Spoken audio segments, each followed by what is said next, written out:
Hello friends, welcome to my YouTube channel. So आज हम पढ़ेंगे wave mechanical concept of atom. हम BSc first year inorganic chemistry के part 1 में हमने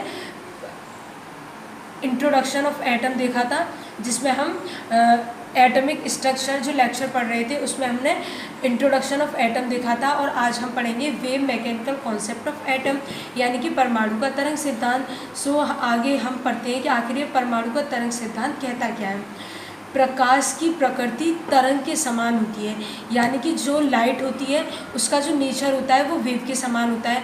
प्रकाश में केवल तरंग प्रकृति ही नहीं बल्कि इसमें कण प्रकृति भी होती है, यानी कि लाइट में केवल वेव नेचर ही नहीं बल्कि इसमें पार्टिकल नेचर भी होता है।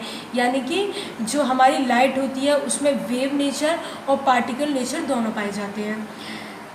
प्रकाश के प्रभाव से, यानी कि प्रकाश के प्रभाव के कारण धातु की सतह से इलेक्ट्रॉन का उत्सर्जन प्रकाश की कण प्रकृति का प्रमाण देता है। यानी कि ये इधर है, यानी कि ये एक धातु की प्लेट है जिस पे यदि हम प्रकाश गिराते हैं तो इससे धातु की सतह से इलेक्ट्रॉनों का उत्सर्जन होता है, जो प्रकाश के पार्टिकल नेचर यानी कि प्रकाश की कण प्रकृति को दिखाता है। सो यहाँ भी यही बात कही जा रही है कि प्रकाश के प्रभाव के कारण धातु की सतह से इलेक्ट्रॉनों का उत्सर्जन प्रकाश की कण प्रकृति का प्रमाण देता है। तो हम देखेंगे विज्ञान की, ये यहाँ कुछ नहीं है, विज्ञान की वह शाखा है, विज्ञान की वह शाखा जो हमें तरंग और कण की इस दोहरी प्रकृति का एहसास कराती है। यानी कि विज्ञान की वह शाखा जो प्रकाश की तरंग और कण की इस द्वैती प्रकृति यानी कि दोहरी प्रकृति का एहसास कराती है, उस शाखा को हम वेव मैकेनिज्म कहते हैं। और जिस सिद्धांत के द्वारा इस द्वैती प्रकृति की व्याख्या की जाती है उसे हम वेव मैकेनिक्स सिद्धांत कहते हैं। सो आगे देखते हैं, जो तरंग सिद्धांत है वो क्या कहता है। तरंग और कण दोनों गुण प्रकाश में पाए जाते हैं, यानी कि वेव नेचर और पार्टिकल नेचर दोनों ही जो क्वालिटीज़ होती हैं वो लाइट के अंदर होती हैं। Black body radiation and photo electric effect, यानी कि फोटो इलेक्ट्रिक प्रभाव आदि की व्याख्या प्रकाश की कण प्रकृति के आधार पर की जाती है, जबकि प्रकाश के विवर्तन की व्याख्या तरंग प्रकृति के आधार पर की जाती है। सो ये हमारा था wave mechanical concept of atom.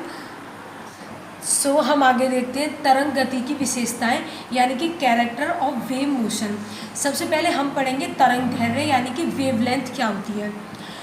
दो निकटतम उच्चस्थों यानी कि क्रेस्ट अथवा निम्नस्थों के बीच की दूरी को तरंग दैर्घ्य यानी कि वेवलेंथ कहते हैं। यह लैम्डा द्वारा व्यक्त की जाती है, यानी कि ये एक हमारी एक निश्चित बिंदु है, यहाँ से एक वेव जा रही है, तो ये वेव जा रही है तो ये इसके उच्चस्थ है और ये इसके निम्नस्थ है। तो दो उच्चस्थों के बीच की दूरी अथवा दो निम्नस्थों के बीच की दूरी को हम क्या कहते हैं, तरंग दैर्घ्य यानी कि वेवलेंथ कहते हैं। तो यही ये कह रहा है कि दो निकटतम उच्चस्थों अथवा निम्नस्थों के बीच की दूरी को तरंग दैर्घ्य कहते हैं, इसे लैम्डा से व्यक्त करते हैं। सो हम इसके यूनिट देखेंगे, इसके एसआई यूनिट, यानी कि इसके एसआई यूनिट होते हैं, फर्स्ट होती है सेंटीमीटर, दूसरी होती है मीटर और तीसरी होती है एंगस्ट्रॉम। 1 एंगस्ट्रॉम होता है = 10⁻⁻10 मीटर और 1 एंगस्ट्रॉम = होता है 10⁻⁻8 सेंटीमीटर। तो आगे देखते हैं हम आवृत्ति यानी कि फ्रीक्वेंसी। तो फ्रीक्वेंसी देखेंगे हम कि फ्रीक्वेंसी क्या होती है। तो एक निश्चित बिंदु से 1 सेकंड में एक तरंग के गुजरने की संख्या को, यानी कि एक निश्चित बिंदु से एक वेव जो होती है उसके गुजरने की संख्या यानी उनके गुजरने का नंबर जो होता है उसे तरंग की आवृत्ति यानी कि फ्रीक्वेंसी कहते हैं।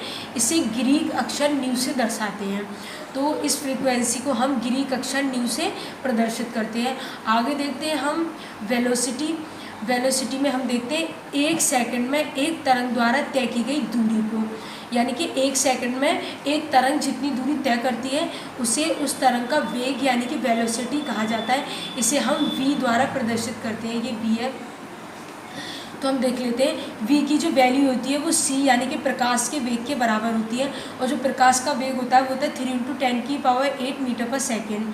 सो हम c इज इक्वल्स टू होता है न्यू इंटू लैम्डा, तो न्यू इज इक्वल्स टू हो जाएगा c अपॉन लैम्डा, और लैम्डा इज इक्वल टू हो जाएगा c अपॉन न्यू। तो ये होता है nu is equals to c upon lambda hertz, क्योंकि जो आवृत्ति होती है वो हर्ट्ज में होती है। अब हम देखते हैं रिलेशन। अब हम कुछ जो ये संख्या होती है इनके बीच में हम रिलेशन देखेंगे, यानी कि relation between energy, wavelength, frequency and wave number, यानी कि ऊर्जा, तरंग दैर्घ्य, आवृत्ति तथा तरंग संख्या के मध्य संबंध। ये एनर्जी हो गई, ये तरंग दैर्घ्य हो गई, ये आवृत्ति हो गई, और ये तरंग संख्या हो गई। E is equals to h nu, ये फर्स्ट इक्वेशन हो गई। ये एक फार्मूला होता है जिसे याद करना पड़ेगा आपको। E is equals to h nu, तो न्यू इज इक्वल्स टू होता है न्यू बार, यानी कि ये न्यू बार जो होता है ये तरंग संख्या होती है, इंटू सी ये प्रकाश का वेग होता है। तो ये न्यू की वैल्यू इतनी आ गई। अब हम इस न्यू में, इस इक्वेशन यानी कि फर्स्ट इक्वेशन में हम इस न्यू की वैल्यू लगा देंगे, ये वाली। तो E इज इक्वल्स टू हो जाएगा H into new bar into सी। तो ये सी की वैल्यू, जो ये न्यू बार की वैल्यू जो होती है वो होती है nu bar is equals to 1 upon lambda होती है। तो हम इसकी जगह 1 अपॉन लैम्डा कर देंगे, 1 तो आएगा नहीं इसलिए अपॉन में लैम्डा कर देंगे। E is equals to h into c upon lambda. So h is equals to 6 into 6.63 into 10⁻⁻27 erg second हो जाएगा। और इसी को इस तरह भी लिख सकते हैं, इसी को प्लांक कांस्टेंट होता है h, इसे हम ऐसे भी लिख सकते हैं 6.63 इंटू 10⁻34 जूल सेकंड। और ये जो होती है प्रकाश का वेग, इसे हम 3 इंटू 10⁸ मीटर पर सेकंड लिख सकते हैं, या फिर 3 इंटू 10⁻10 सेंटीमीटर पर सेकंड भी लिख सकते हैं। तो ये होगा, ये ख़त्म हो गया। इसके बाद हम डी ब्रोगली का तरंग यांत्रिकी सिद्धांत देखेंगे। तो कैसा लगा ये वीडियो मुझे कमेंट में ज़रूर बताएं, और यदि अगर आपने मेरा चैनल सब्सक्राइब नहीं किया हो तो मेरे चैनल को सब्सक्राइब करें और मेरी वीडियो को लाइक भी करें। Thank you.